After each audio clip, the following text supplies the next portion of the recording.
Abramos as Escrituras, a palavra de Deus, em Atos dos Apóstolos, no capítulo 4, versículos 32 a 35. Você que está conosco também pela internet, pelo YouTube, IP Manaus Oficial, pelo Instagram, Igreja Presbiteriana de Manaus, pelo Facebook, Igreja Presbiteriana de Manaus, Deus o abençoe grandemente a sua vida. Você faz parte da história desta igreja. Você, meu irmão, minha irmã, que tem servido ao Senhor nesta igreja, está conosco hoje pela internet. Queridos, leiamos as Escrituras. Palavra de Deus, Atos dos Apóstolos, capítulo 4, versículos 32 a 35. Da multidão dos que creram, era o coração e a alma. Ninguém considerava exclusivamente sua nenhuma das coisas que possuía, tudo, porém, lhes era comum. Com grande poder, os apóstolos davam testemunho da ressurreição do Senhor Jesus, e em todos eles havia abundante graça, pois nenhum necessitado havia entre eles, porquanto os que possuíam terras ou casas, vendendo-as, traziam os valores correspondentes e depositavam aos pés dos apóstolos. Então se distribuía a qualquer um à medida que alguém tinha necessidade. Vamos orar. Senhor, muito obrigado. Obrigado pelo louvor. Obrigado pela adoração. Obrigado pelas orações. Obrigado porque podemos ter o privilégio de contribuir na obra do Senhor. Obrigado, Deus, porque o Senhor tem cuidado desta igreja ao longo de 119 anos. Obrigado, Deus, porque hoje nós estaremos celebrando ao Senhor a recepção de novos membros nessa igreja para a glória do Teu nome. Obrigado, Deus, pela Sua palavra, que ecoa, que reverbera, que exala ao longo de 119 anos na Igreja Presbiteriana de Manaus. Nós agradecemos, Senhor, pedimos que o Senhor venha nos perdoar os pecados, nos lavar e falar conosco através da Sua santa, bendita palavra, em nome do Senhor Jesus. Amém. Queridos, estejamos intercedendo pela vida do nosso querido pastor Ronaldo Lidório, pastor muito querido, amado desta igreja, que tem enfrentado uma enfermidade, e eu peço aos irmãos que não cessem de orar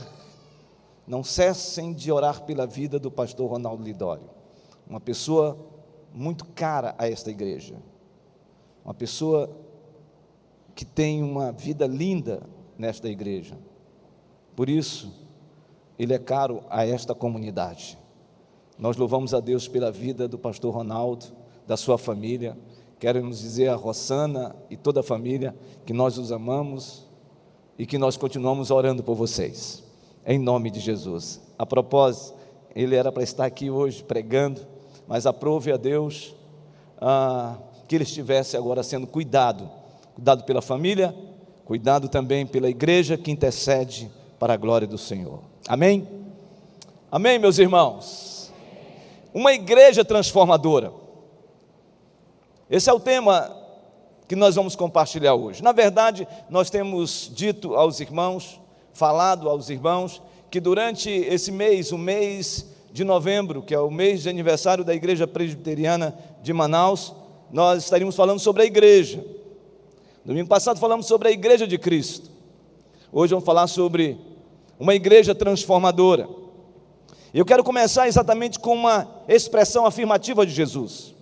Jesus disse: vós sois o sal da terra, vós sois a luz do mundo.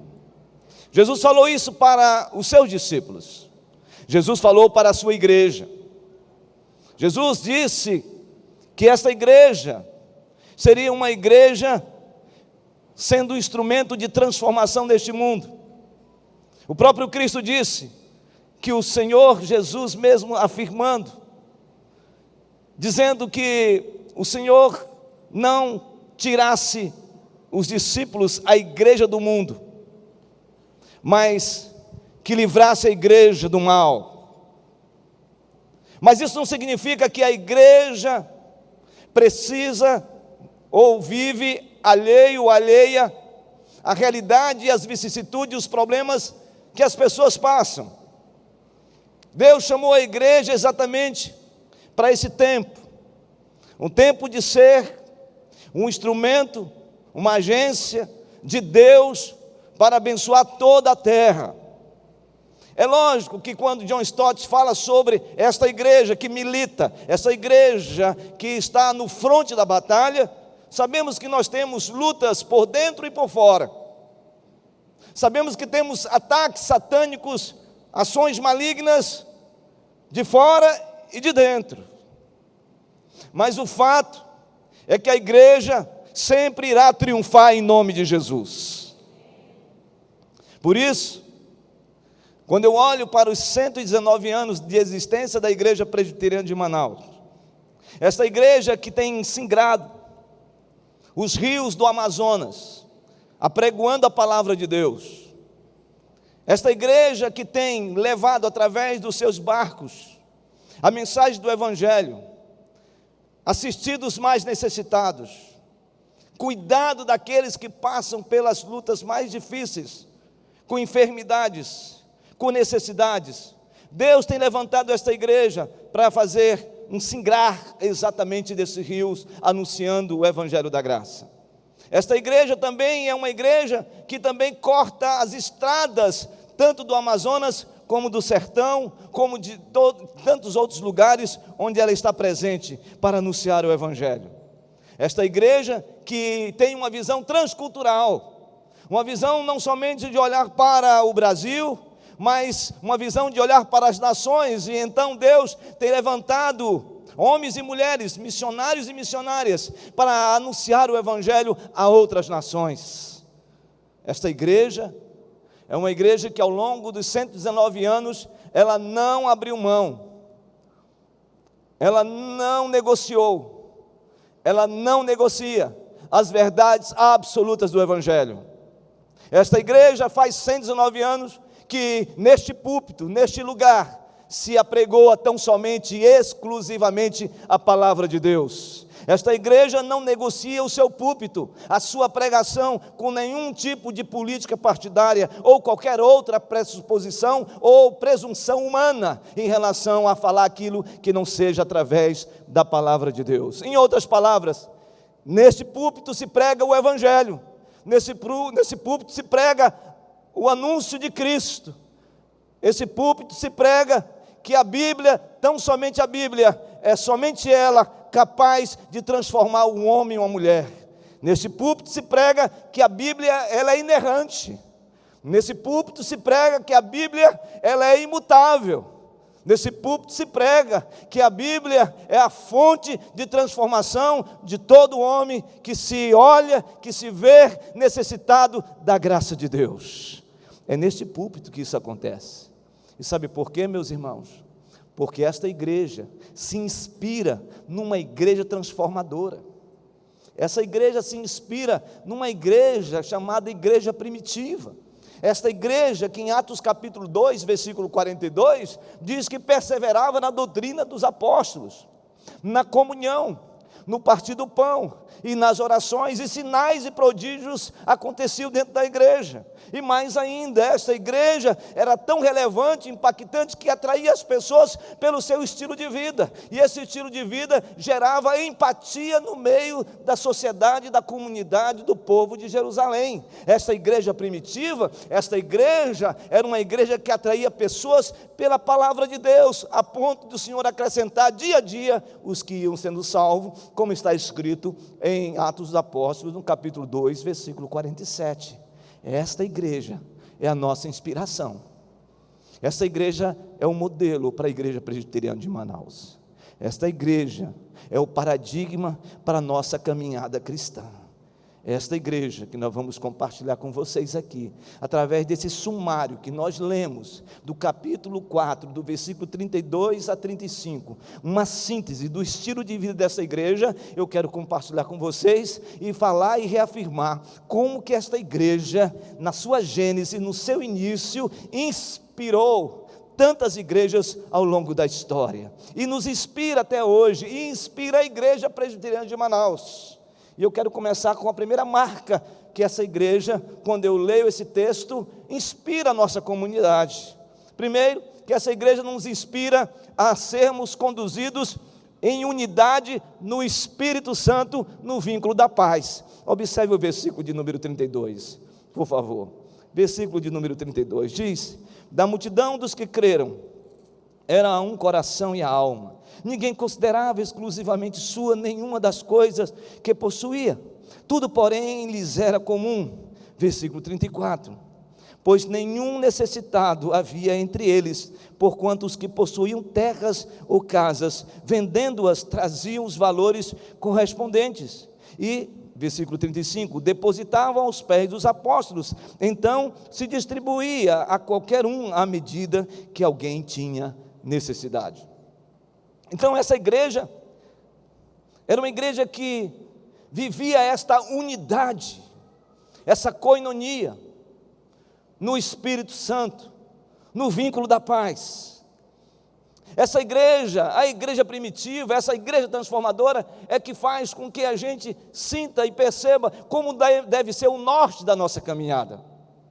Se você observar o versículo 31 do capítulo 4, você vai encontrar algo importante. É o término de um momento de oração de uma igreja que estava em oração. A igreja do Senhor Jesus em Jerusalém em oração. E por que essa igreja estava orando? Porque Pedro e João tinham saído do sinédrio escorraçado, exortado, ademoestado, disciplinado, esbofeteados. E eles então entram exatamente na casa de irmãos que estão em oração. E eles relatam o que aconteceu com eles. E após o relatório, diz o texto bíblico que a primeira coisa que esses irmãos fizeram foi fazer uma oração. Eles começaram a orar, eles começaram a clamar a Deus, pela soberania de Deus, dizendo: Deus, Tu és soberano, o Deus todo criador, pelo Deus da história. Eles clamam, dizendo que o Senhor é o Senhor da história e nada foge ao seu domínio, ao seu controle.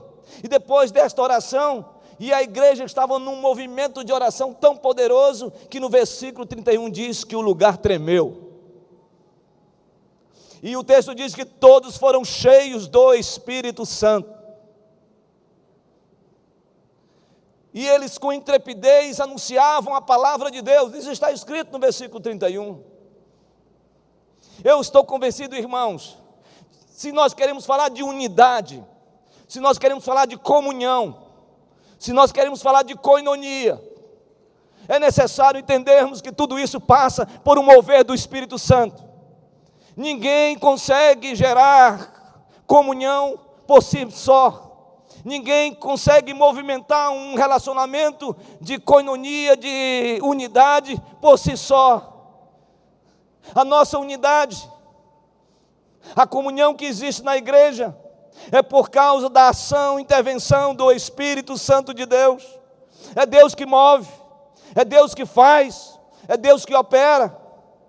Por isso que quando Paulo, escrevendo aos Efésios no capítulo 4, ele fala da necessidade de nós sermos diligentes, de nós sermos esforçados, batalharmos pela preservação da unidade no Espírito, no vínculo da paz. Quando Paulo disse isso, ele está dizendo de que eu e você não fomos chamados para gerar unidade. Ninguém cria unidade. Porque quem cria, quem gera, quem nutre a unidade da igreja é o Senhor Jesus Cristo. É o mover do Espírito Santo. É a ação e intervenção do Espírito Santo. O que Deus está chamando a igreja é para que ela preserve a unidade, que ela lute pela unidade, que ela se esforce pela unidade, que ela vá à exaustão pela unidade. É nesse sentido, meus irmãos e minhas irmãs, que nós compreendemos o que Atos capítulo 4, versículo 32 está falando. Da multidão dos que creram era um coração e uma alma. Ninguém considerava seu ou sua qualquer coisa. Tudo isso era comum. Era comum. É por isso que quando o Espírito Santo intervém de uma maneira extraordinária em Atos capítulo 2, versículo 1, na promessa, no derramar do Espírito Santo, lá no versículo 42, essa perseverança, essa firmeza na palavra diz que eles também perseveravam na comunhão. E a palavra comunhão, no texto de Atos capítulo 2, versículo 42, é a expressão koinonia no grego. E a expressão tendo todos algo em comum, no capítulo 4, no versículo 32, é a palavra koinos. Em outras palavras, é algo comum, é algo que nos identifica, é algo que nos faz interagir.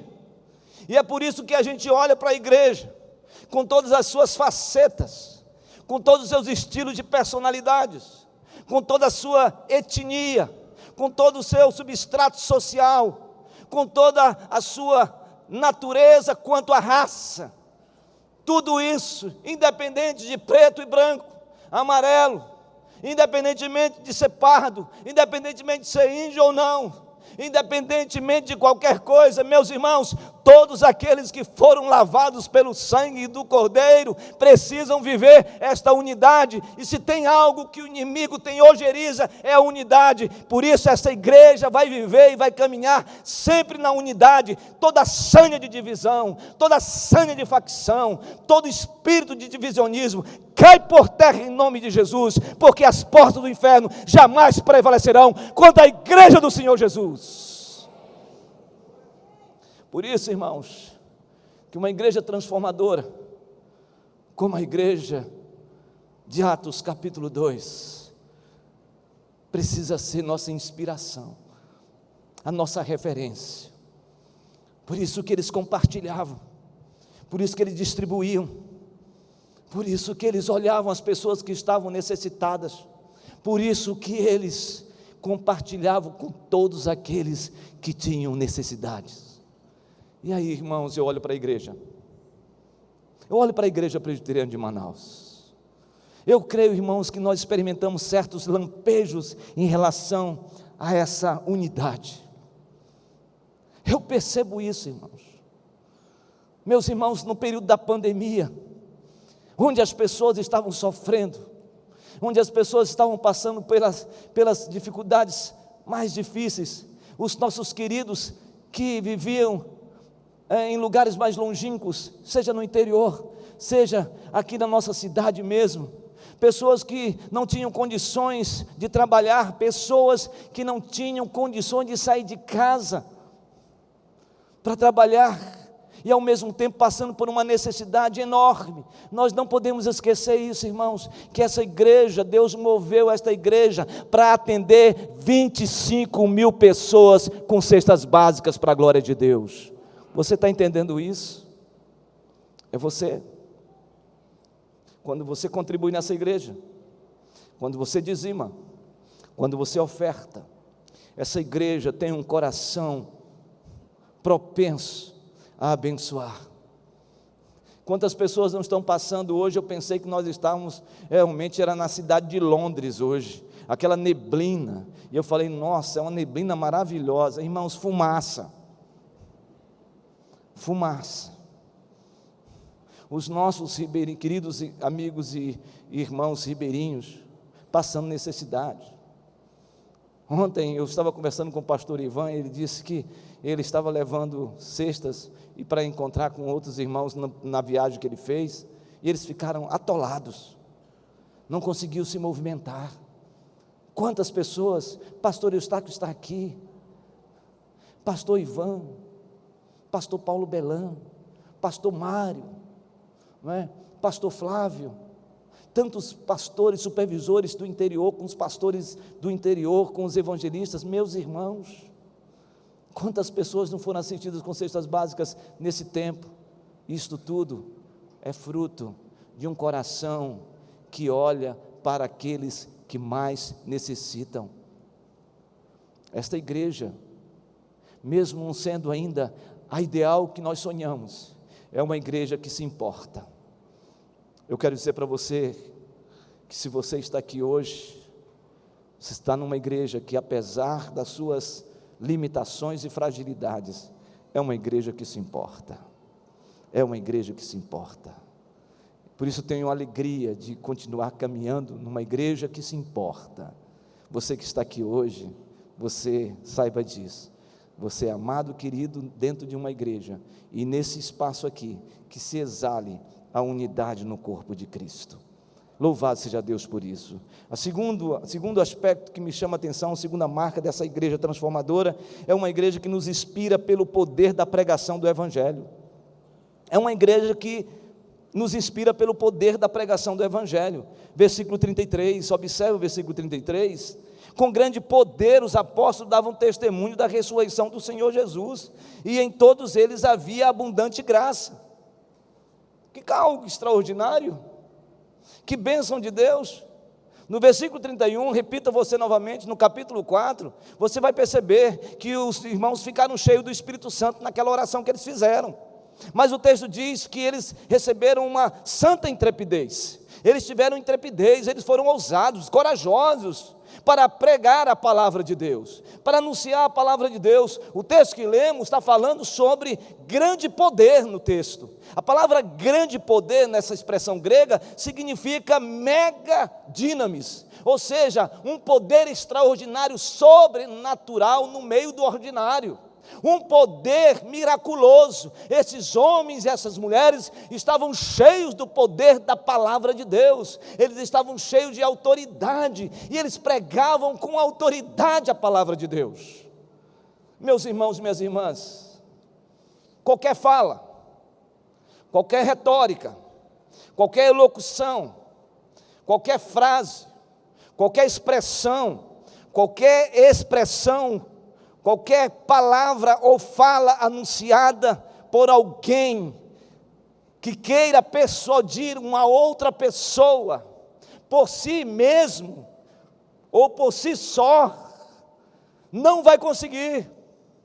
Pode até encantar, pode até dar enlevo na vida das pessoas, pode até gerar um sentimento de que está ouvindo algo que é bom aos seus ouvidos, mas se esta fala, esta pregação, essa retórica for simplesmente retórica, irmãos, é algo oco. Mas se vier da palavra de Deus, se vier do poder de Deus, na unção de Deus, ela é transformadora. É transformadora. 119 anos que se prega uma palavra transformadora, porque nós cremos na hermenêutica bíblica.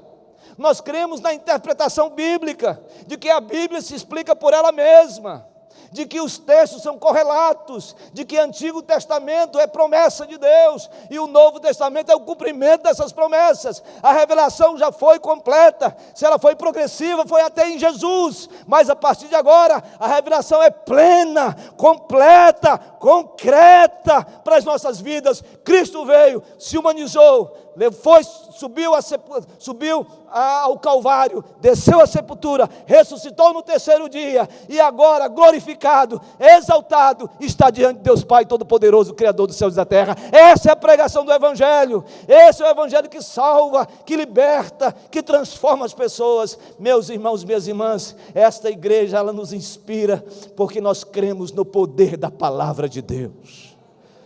E hoje, nós estamos recebendo mais de 100 irmãos nesta igreja. Ninguém vem para a igreja por causa da sociabilidade. Ninguém permanece na igreja porque simplesmente gosta de alguém, ou porque simplesmente tem isso como um encontro social. Você vem para a igreja, em termos de templo, porque você é igreja. Você está aqui porque foi o Espírito Santo que lhe trouxe, porque foi o Espírito Santo que lhe moveu. Você, meu amado, que chegou aqui hoje, está conosco hoje, foi o Espírito Santo que trouxe você, para que você ouvisse a palavra de Deus, porque só a palavra de Deus tem o poder de transformar. A Bíblia diz que aquele que está em Cristo, nova criatura é. As coisas velhas se passaram, e eis que tudo se fez novo. Um novo pensamento, um novo sentimento, e uma nova forma de viver e de agir para a glória de Deus. E finalmente, essa igreja nos inspira nos inspira, irmãos e irmãs, pelo acréscimo de vidas salvas pela graça de Deus. Essa igreja nos inspira, essa igreja primitiva nos inspira como uma igreja transformadora, porque a gente percebe claramente o acréscimo de vidas dentro da igreja.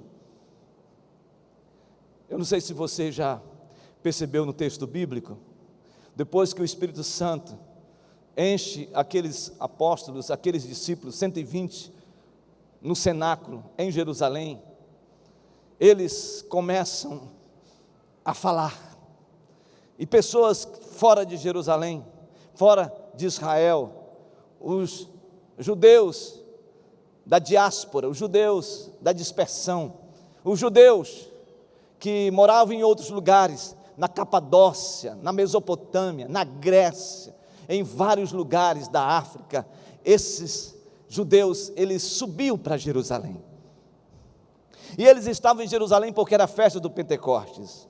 Uma das grandes festas era a festa do Pentecostes em Israel, e eles estavam ali, e em um certo momento, eles ouviram um barulho, um estalido, era o mover do Espírito Santo na vida daqueles 120 que durante 10 dias estavam intercedendo e clamando pela promessa de Joel capítulo 2, mas o texto diz que eles começaram a entender o que estava sendo falado, porque eles estavam entendendo na sua própria língua, no seu dialeto, seja grego ou outro dialeto, eles estavam ouvindo e compreendendo, e eles disseram: o que está acontecendo? Nós estamos entendendo o que eles estão falando, o que está acontecendo?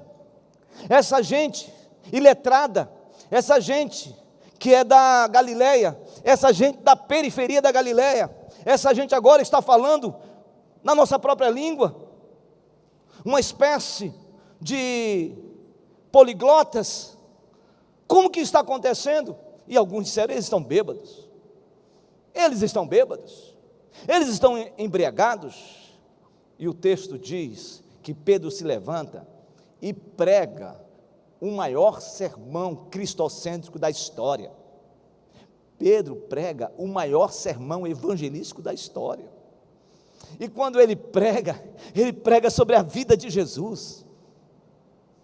Quando ele prega sobre a morte de Jesus, a partir do versículo 14 do capítulo 2 de Atos dos Apóstolos. Quando ele prega sobre a ressurreição de Jesus. Quando ele prega sobre a glorificação de Jesus. Quando ele prega sobre a exaltação de Jesus.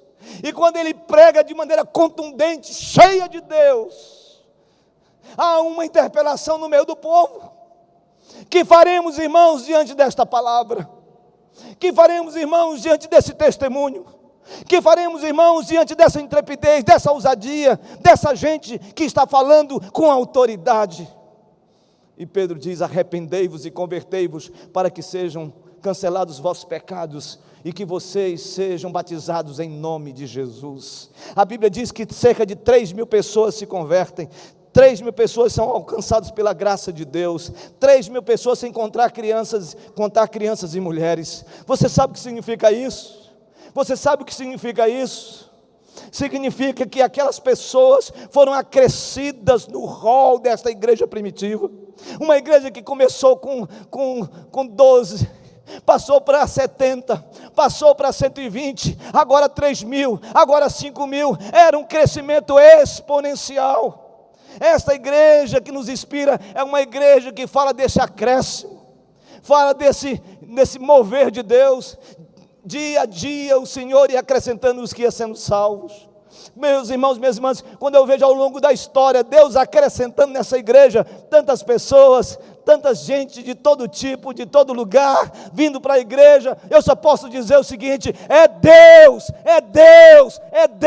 que move o seu Espírito Santo e acrescenta pelo poder da sua palavra, nos agraciando pela sua graça irresistível. É Deus. Gente que está chegando hoje, é Deus. E alguém diz assim: pastor, a igreja está crescendo demais, e quanto mais gente, mais problema. É verdade, Mas eu fico pensando ao contrário. Provavelmente essa pessoa poderia estar falando para mim assim: se a igreja não tivesse crescimento exponencial como está tendo, pastor, a nossa igreja não cresce, a igreja está atrofiada, a igreja está mirrada. E aí, irmãos, eu não consigo entender essa história. Se a gente não cresce, reclama. Se a gente cresce, reclama também. Aí eu fiquei pensando de uma irmãzinha que disse para mim assim: pastor, eu gosto tanto das serras gaúchas. Eu disse: amém, minha irmã. Aí eu vou para lá, eu digo: vá, minha irmã. Ah, pastor, mas quando eu estou lá é um frio que eu não aguento de jeito nenhum. Eu digo: então fica aqui, minha irmã. Ela disse: ah, pastor, o senhor não sabe, mas eu gosto das serras gaúchas, porque lá tem um chocolate maravilhoso. Olha, é aquele chocolate. Eu disse: então, minha irmã, vá. Ela disse: mas pastor, quando eu volto mais fortinha. Eu digo: então fica aqui. Às vezes eu fico imaginando essa crise existencial que a gente tem. Meu irmão, minha irmã, a igreja foi chamada para alcançar todos os eleitos deste mundo. A igreja presbiteriana de Manaus foi chamada, tem no seu DNA missional um projeto lindo de proclamar o evangelho aqui na cidade, no interior, no Brasil e fora do Brasil. E em nome de Jesus, a palavra que nós devemos falar e dizer e reafirmar não é será o porquê. Senhor, usa essa igreja, derrama o teu espírito, sopra a tua graça, nos dê força, coragem, ânimo para prevalecer diante das forças do mal, em nome de Jesus. É isso. É isso. E eu encerro esta pregação hoje falando dessa igreja que nos inspira, com toda humildade, representando todos os pastores, o conselho dessa igreja. Eu quero dizer para os irmãos de que essa igreja, enquanto se inspirar na igreja primitiva, ela vai continuar firme nos valores inegociáveis do evangelho. E esta igreja vai avançar, porque nada detém a igreja do Senhor. Que Deus nos abençoe nesta noite em nome de Jesus.